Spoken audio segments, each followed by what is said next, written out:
Oh, for us. Thank you, Lord. Thank you, Jesus. Thank you, Holy Ghost. Nous continuons simplement avec notre étude intitulée Garde ton cœur. Nous croyons que le Seigneur vous a béni à travers la première, la deuxième, troisième, quatrième partie. Nous allons beaucoup utiliser les versets.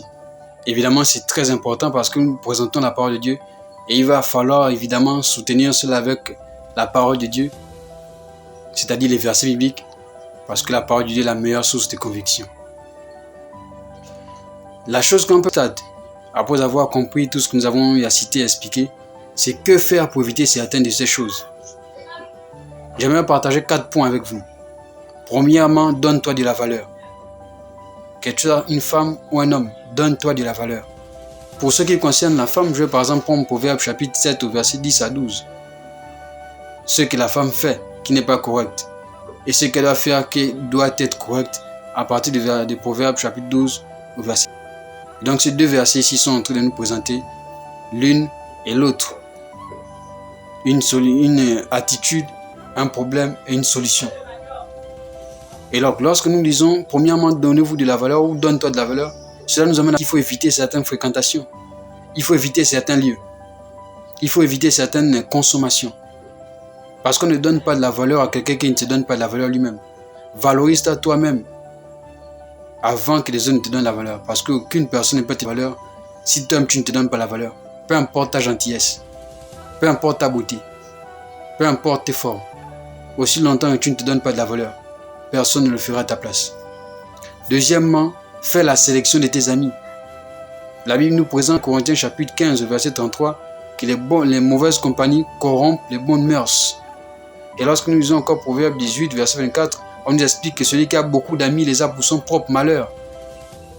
Cela nous amène à comprendre quoi? Cela nous amène à comprendre que chaque relation transporte une influence. Cette influence peut être une influence d'impolitesse, une influence d'insoumission, une influence d'orgueil, une influence de sexe, une influence d'injure, une influence de bagarre. Chaque relation est une influence. C'est à vous de faire la sélection de vos amis. Évidemment, il y a aussi de bonnes influences. Mais ici, nous sommes en train de mettre à nu, d'exposer des choses néfastes au détriment des bonnes choses.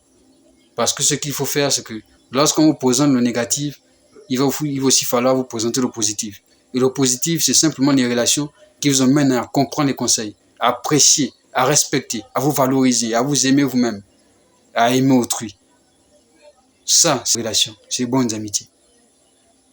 Et troisièmement, aime-toi premièrement. Lorsque nous regardons Proverbe chapitre 9 au verset 6, ça nous explique quelque chose de très bon à l'intérieur. Aime-toi premièrement. Aussi longtemps que tu n'as pas appris à t'aimer toi-même, tu chercheras toujours à te faire aimer. Et ça, c'est un piège. C'est un piège pourquoi? Parce que chaque individu a ses motivations lorsqu'il s'approche de toi, lorsqu'il vient vers toi. Tu dois apprécier toi-même. Apprécie d'abord ta présence. Apprécie-toi toi-même. Tu dois t'aimer d'abord toi-même. Aime ta propre présence. Ne cours pas derrière la présence de quelqu'un. Ne sollicite pas toujours la présence de quelqu'un. C'est un piège. C'est émotionnel. Et ce piège va en fait te blesser tôt ou tard. Ce piège va en fait te tromper tôt ou tard. Ce piège va en fait te vexer, te frustrer tôt ou tard. Et quatrièmement, priez. Priez. La Bible nous donne 1 Thessaloniciens 5, verset 17, priez sans cesse. Vous devez apprendre à prier avant de vous mettre dans une certaine relation. Vous devez apprendre à prier avant de vous mettre dans certains partenariats. Vous devez apprendre à prier avant de vous mettre dans certaines amitiés.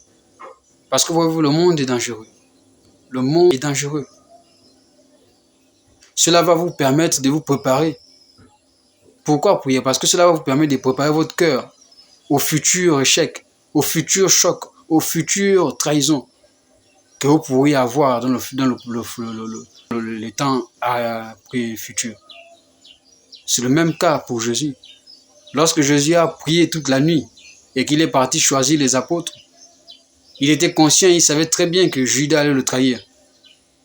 Mais la raison pour laquelle il a senti cela, il a traversé cela, c'est parce qu'il avait au préalable prié. Lorsque vous priez avant de vous mettre dans certaines relations, dans certaines amitiés, dans certains partenariats, lorsque la situation terrible va arriver, vous serez debout Pourquoi? Parce que vous avez au préalable pour cette chose avant de vous mettre dans la chose. Jésus avait prié